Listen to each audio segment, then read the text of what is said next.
Before I speak of this tale, I must warn thee of the tears which hath been writ of. Horrors of the flesh, be it mutation or gore, and soul horror shall follow, as does the depravity of apathy and the deprivations of the wilds on the human body. Hail and well met to the reader of this tale. This tale is entitled The Crab Eater, and was transcribed by Venture's League scribe Bafo de Lunes, he, him, of Hyagapoli. To all who read this record, be mindful of the horrors of the flesh in mutagenic, visceral, and soul forms, as well as the depravity of apathy and the deprivations of the wilds upon the human body. Hearken these words and remember them for all those that were, are, and shall be. On the 15th of Pantheody, a venturer of Solaria, one Mazin Bargo, she, her, came to the venturer's log in the city of Regis Optimum in Rexicania. She was haggard and drawn, her face in a long pull downwards. The traumas of what she had witnessed pulled her face down, giving her an older countenance than she had in years. The lankling human venturer, bedecked in the yellow ochre of her homeland, sighed heavily as she began speaking. These are her, to the best of the transcriber's abilities, words in their clearest form with commentary upon her being. It was the 6th of Starfall when word reached the city of Hazar in Kha'Sheik. It had been 3 weeks and 2 days since the straits leading to the coast and overland had been opened by some 4,000 workers shoveling away sand and dirt from a magical storm coming west. A creature along the coast, neither person nor beast, nor even beast like us, was sighted. It wielded a large club in the fashion of a mace. With it, the entity smashed the bodies of mortal fishers just as it did the crabs in the shallows. 8 dead, their bodies mangled and dismembered as the thing feasted on their bones. Surely there had to be several more dead. Such was why Mazin Bargo and a party of 4 other venturers rode for the nearest coast. Accompanying her was a primogenitus human, Iman al-Khutz, he, him, of Fandam, a thick human, Agros, he, they, of Hypatia, a halfling human, Perturab Imperius, he, him, of Demos, and a halfling, Vitalis ibn Kha'Sheik, he, she, of Amenopoly. For the price of 15 silver elegi each, the venturers set forth for the 4 days' ride to the coast. An assembly of persons followed the group to the gates of Hazar, bellowing prayers and thanks for their bravery. Their languid praises stilled the souls of every member of the party, for such a dirge-like cacophony was reserved for those to die. Of course, only fate knows when death comes and how it shall, yet the omens were still sought, for none may truly know the whims of the immortals. A dark father would illume above, and it is under his gaze that victory shall be achieved. Bedecking themselves in tokens of favor, both for mortals and to gods, the venturers saddled their steeds and rode along the path to the coast. Along the sand-swept roads the venturers traveled until the heat of the easterly winds converged with the cold wester winds. A dark cloud gathered ahead on the 2nd day. The prophesied father had arrived. The sky turned a dark gray, then to an ashy black. The closer the band came to the coast, the blacker the sky began, even as the meridian sun loomed above. Then began the rain. For a day, the venturers halted and made camp. Their steeds begged for release like rattled infants as the clouds rolled towards them with malevolence. Hard rain, heavy rain, fell onto them all. "Wet hail," Agros grunted. For a thick human to feel annoyed by the rain, it must have truly felt agonizing. Their steeds sheltered under a large tree, all huddled by the dense oak. They were the smart ones of the group. Razan and her companions huddled together and wore their woolen tents and blankets to shield themselves against the harsh rain. Perturab and Phytro stayed warm, for it was the body of a halfling human that burned like a smoldering fire. yet all others were soaked through. The lot gained some 10 pounds or more each as the deluge saturated their clothes and skin. Mazan felt heavy, a heaviness that comes from having water splash upon one's face without end, and to feel the chills of cool water seeping through the subtle frays of clothes, making the itching fabric cling to flesh. For hours they waited for the storm to abate. Iman hummed a prayer to his gods every minute of the storm. One could only look down to level one's head would be like dunking. For the day the Venturers halted and made camp. Their steeds begged for release like rattled infants as the clouds rolled towards them with malevolence. Hard rain, heavy rain, fell onto them all.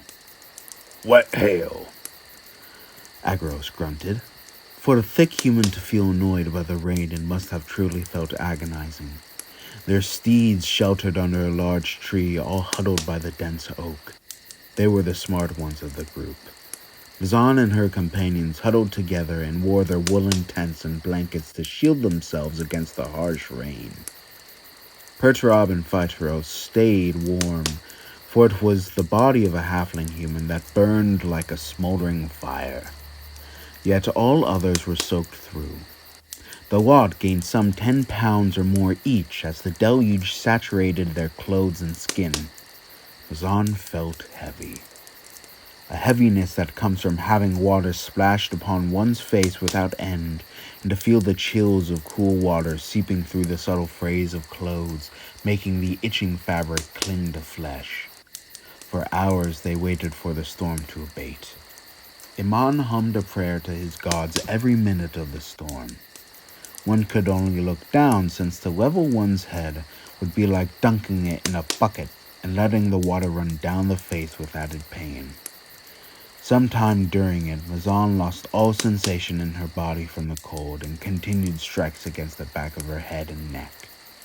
A small mercy.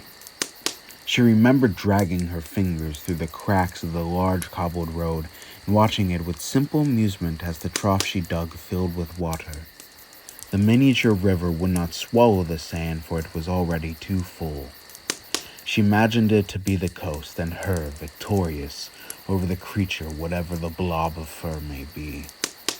If the rain slowed, she might have been able to think. This was weather you sat through quietly. For more than a day the rain fell hard. Zeus sent his disfavor upon them, Agros conjectured. Sleep was no reprieve either from the patter of droplets on them. Only some hours a day after they halted riding, the rain slowed. Now was the time to continue. Should the rain begin anew as hard as it was, then they would know Zeus and any other storm immortals wished them dead. Atop their riding beasts, the Venturers resembled sodden trash piles, slouching forward to rest. In contrast, their beasts trudged leisurely, as if the rains did not come to them. Every piece of bread in their satchels was moldy and fit only for the earth. Upon further inspection, the meat within their packs was soaked through. A rot would begin, and from the flesh would come flies. Perturab gathered the meat into a single bag and tied it to a pole. A calculating look crossed with anger smoldered in his eyes. "Does anyone have any idea of what we shall be facing?" Iman asked finally. "No," Phyteros replied matter-of-factly. "Any idea?" The party deliberated for a moment before somebody suggested something. "It could be a mutated person given to the wilds. No immortal would be so crude in their killing. And if the witnesses are not deluded by fear and second-hand accounts do not warp then words, then it must be. Neither person nor beast, nor a beast like us. Something odd," Mazan said. "A mutant it could be, yes, but what kind? I am unaware of any sources. If it were a rift, we would know. If it were a hieromancer, surely they would have a cult presence, and we would see more. Yet none of those things are near. If I were to bet, I would say this beast, person, whatever it may be, is not of this land, Agros noted. I must agree with you, Agros, Vitros happily said. I have ventured in Kha'Sheik for many years and never heard of any such entity. My father was a man of the wilds, a hunter by trade and skinner by hobby, and he knew every non-warped beast in the whole of Kha'Sheik and Khatan. And never was there a beast that venturers or other hunters had said to him that is like a person in form, an animal in guise, that was not a beast like us. I know slavers from Hazath will occasionally bring foreign beasts at a high price for the rich. Has anyone heard any rumor or statements from others prior to our sojourn? Iman queried. None replied. Then we must rely upon what we know and what the coastal witnesses tell us, Iman said with a low and determined tone. For another day's ride it took to reach the coast and to find a village. They had no more use for their steeds on the hard, packed sand. The rain that fell made hard, dark patches where a mortal could step with ease. Thunder rolled overhead gently. In the distant sea, lightning struck the water, electrifying a distant patch. There, they all thought. There was a sign the journey had entered danger, and soon it would come with flashing wrath. The villagers had dug a series of thin moats only humans could travel through. Outside the rings, a small complex of huts and coops guarded by wooden caltrops and buried planks with splinters lay. It was easy to navigate, for the venturers had all done similar things to ward off predators from stalls in prior ventures. Into a tight stable they tethered their beasts and took their gear. The sloth through the sand was slow, but nothing too strenuous, Mazan recalled. As they reached the closed gate, it was opened by an attendant. The gate was similarly splintered intentionally on the exterior. Welcome, venturers, said the primogenitus guard. They pointed towards a large central sandstone house which glowed orange and yellow inside. At last, warmth was found. Fires burned in the center of the building, and each of the 5 companions groveled towards it and collapsed, letting the fire lick the cold rain from their flesh. An older man, a brute human, watched them with surprise and understanding. He was withered from age, but no less a hulk of humanity. A primogenitus woman of the same age gave them each a bowl of soup. The venturers kindly thanked them all as she too sat down beside the brute human. For several moments they all sat in silence. It felt good to have warm food and a soft carpet under her, Mazan thought.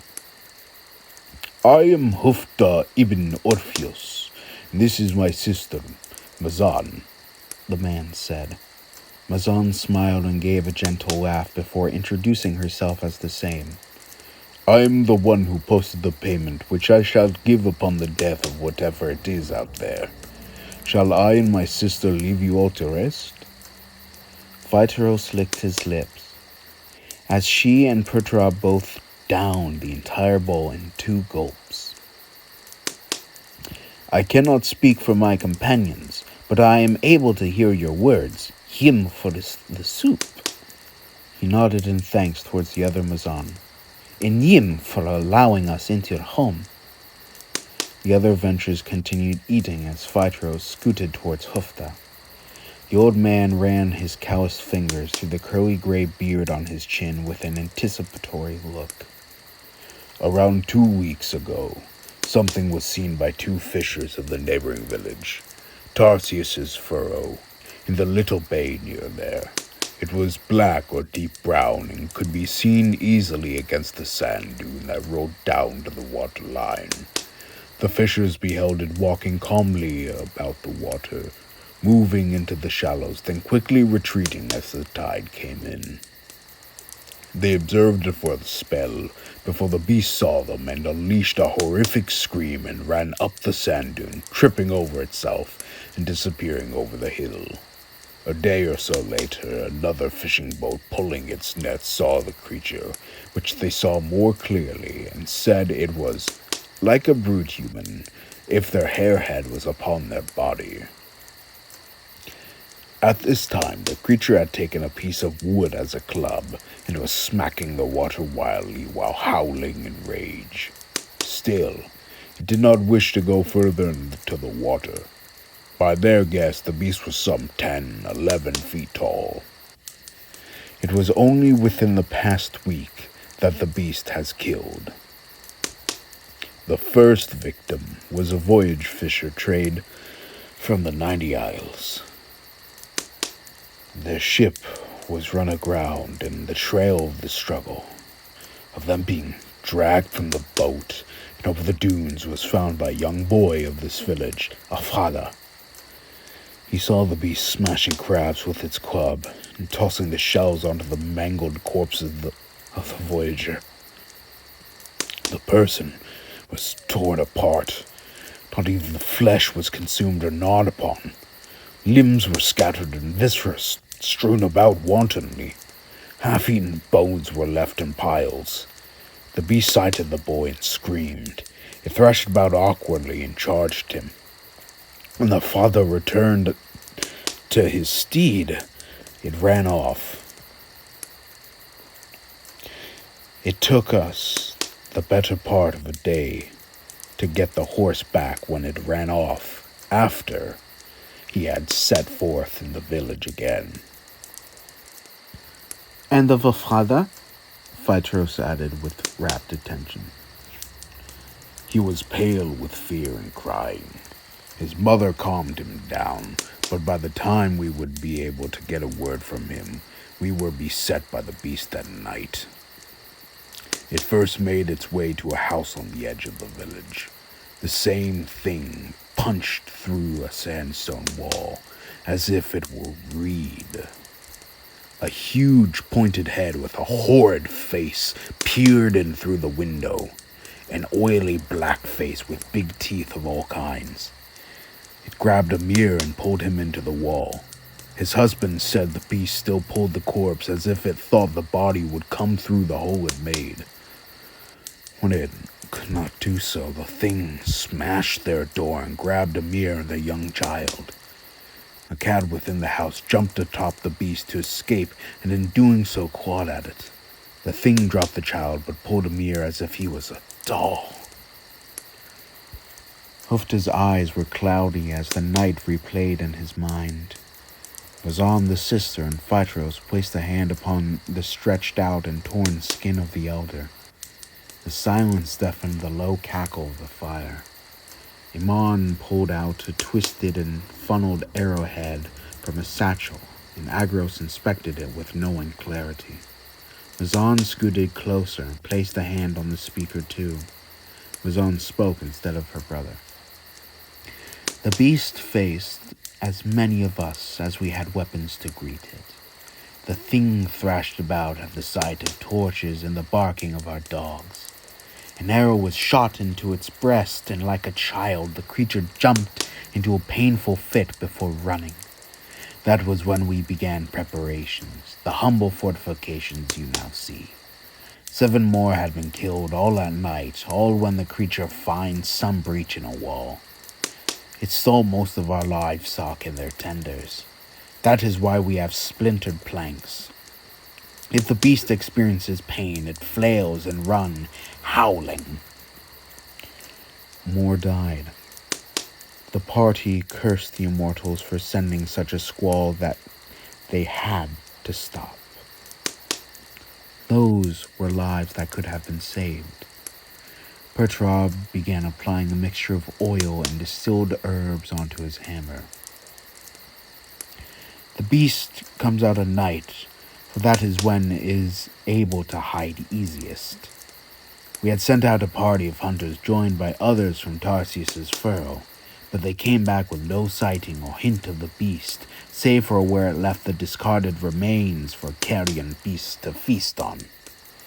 It was last sighted some day or two ago. What manner of creature is this? We do not know. Mazan grimly replied. But whatever it is, we shall kill it, and the souls of those who were shall know that those who are will be free from its predations. The party stood, their clothes less drenched than when they arrived, and knelt. Upon an oath they swore, victory or death. The night passed without incident, as the rains had intensified to a gale no beast, flesh-mad or not, could ever stand to be within. When the sun rose, the Venturers walked in its grace and let the water off of their bodies. They stood almost completely naked in the sun with their weapons in hand. No person or beast had been attacked, thankfully. The two Mazans walked together and conversed while the party made preparations and guarded over the awestruck villagers. Hope crept into their eyes as they beheld the Venturers. "Where are you from?" "Solaria." "What is it like?" "Mostly empty. Solaria is founded in the arid coffin, a place the Imperium would not dare to enter since nothing could grow. My people fled from our native island to the arid coffin following a flood. My ancestors stayed there, for there was a pool of shimmering clearness that reflected the sun. We beheld its face, and there we saw our god, Sol Salves. This was many centuries ago, and now we stay for our immortal's failure."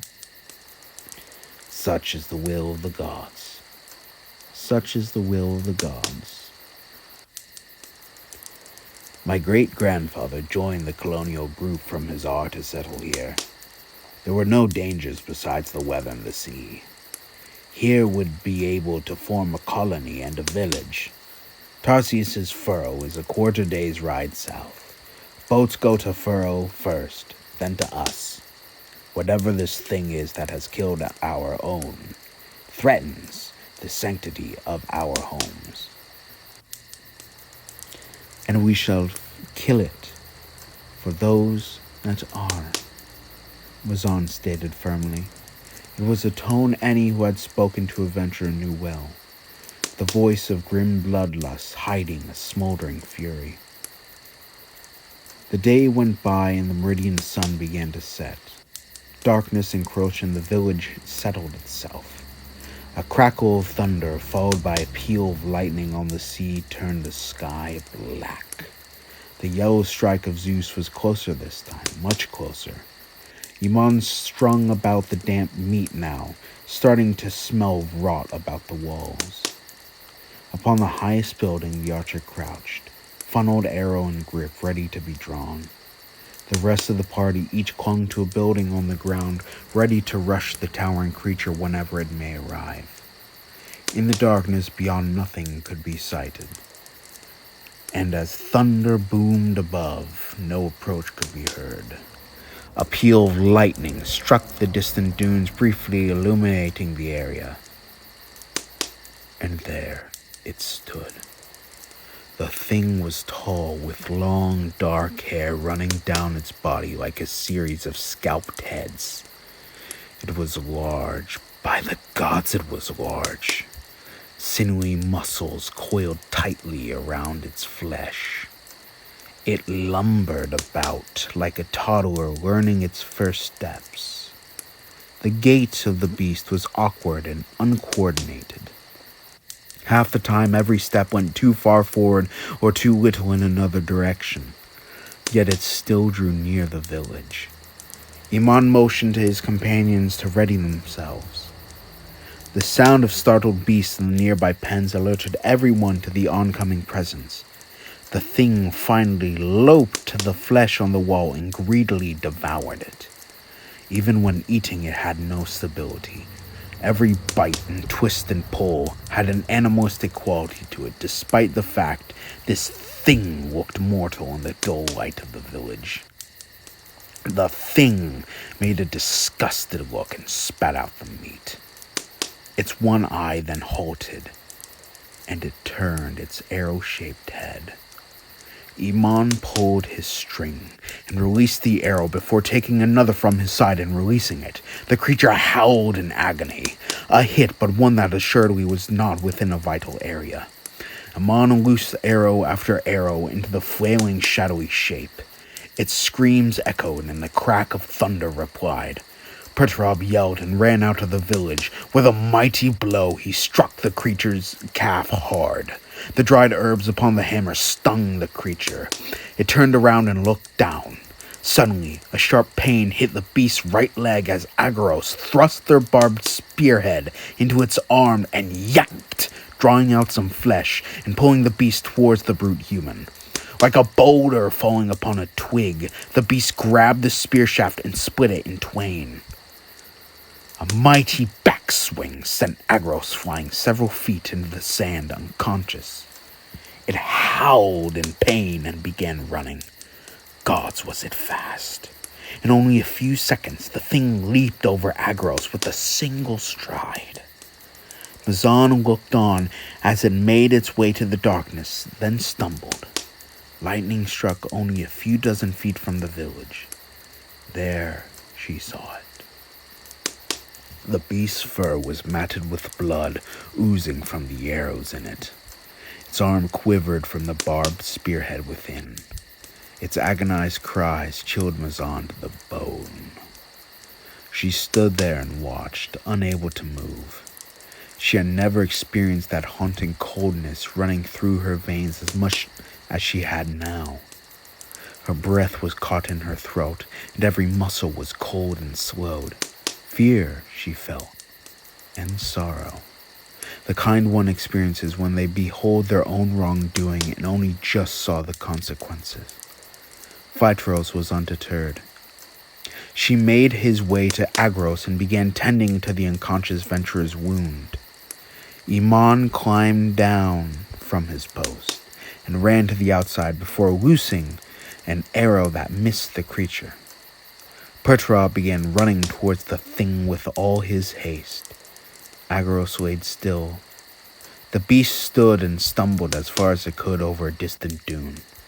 Its howls faded into the darkness, and then stopped.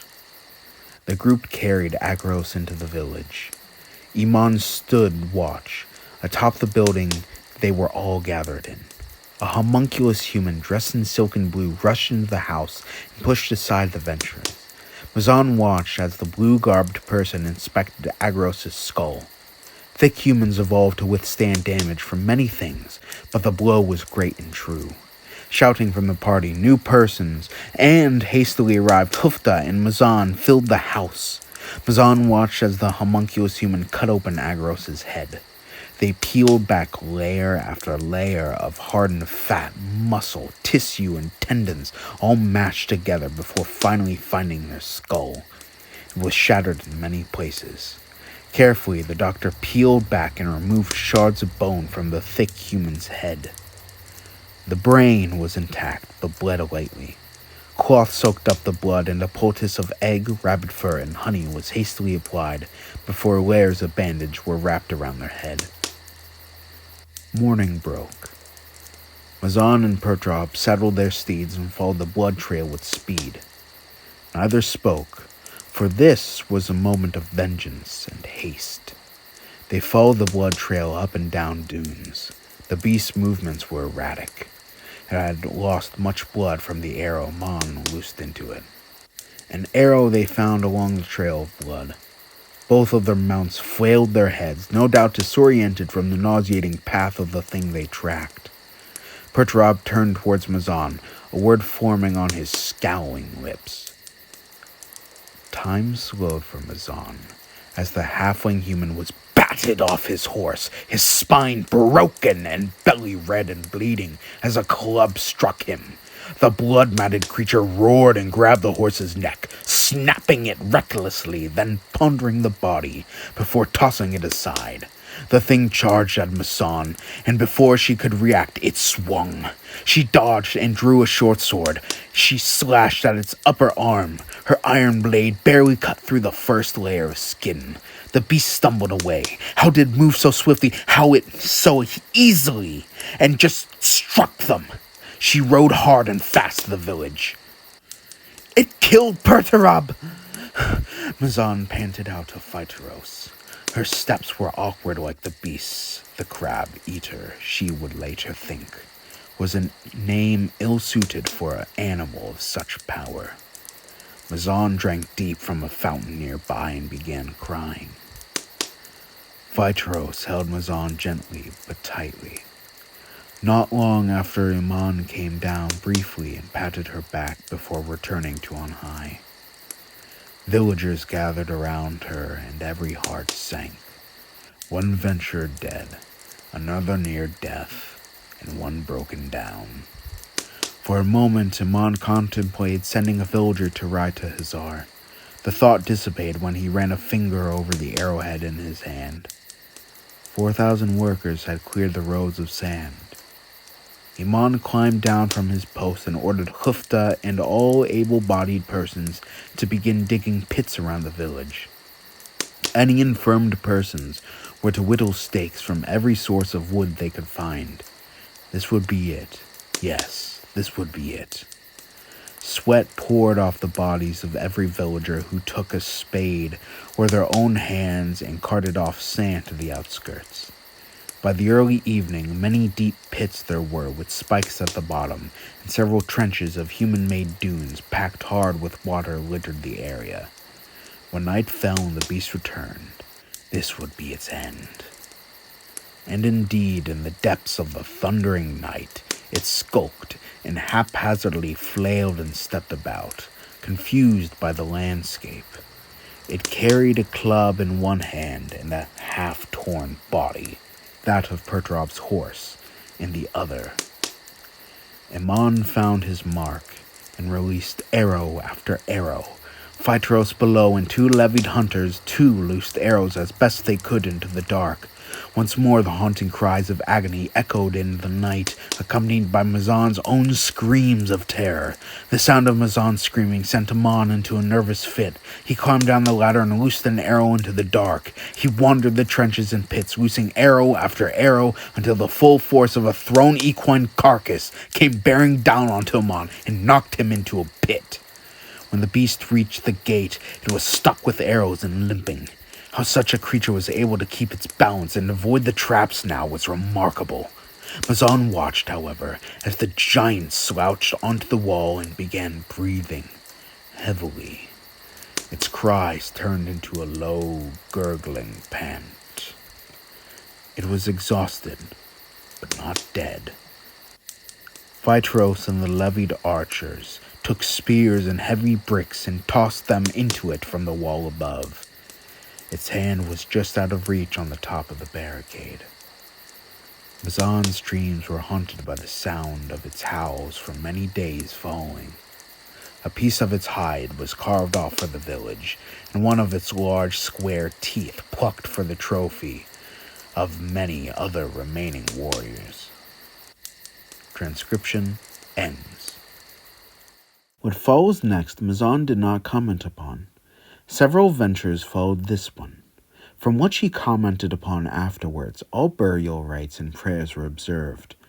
Agaros was brought to Hazar, where they would survive, but never have much mobility or speaking capability. The whereabouts of Phyteros are unknown. The village of Harominas has not reported any further need for venturers yet. Upon further investigation by Venturers League scholars, the creature slain was that of the ape family, a group whose many members are seen in the region only in the company of private owners. By the judgment of Marcus Julianus Accipi, the beast was a form of false titan, also known as giants. The coarse fur upon its body suggested it to be of a more temperate clime. The heat and lack of familiarity would, in all likelihood, have caused the creature to resort to feasting upon humans.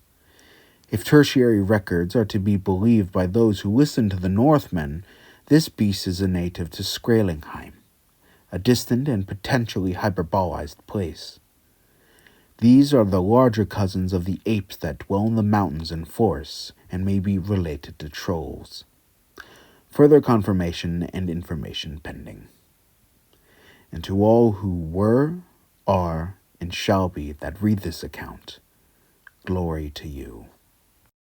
Tales of Mortality is a world-building podcast set in the world of Asenscia, created and owned by Bard over 18 years and counting. It is a fantasy world of horror and madness, a planet racked by mutation and magic, where humanity survives only through itself and the Spirit Indomitable against horrors natural and unnatural. The Worldbuilder, writer, producer, and artist of the thumbnail is Bard. Me! Below is a transcription of lore, as well as a link to my Instagram, Bard of the Mad Realm, where I share art related to Asenscia. Thank you all for listening to Tales of Mortality. May chaos reign. Bye-bye.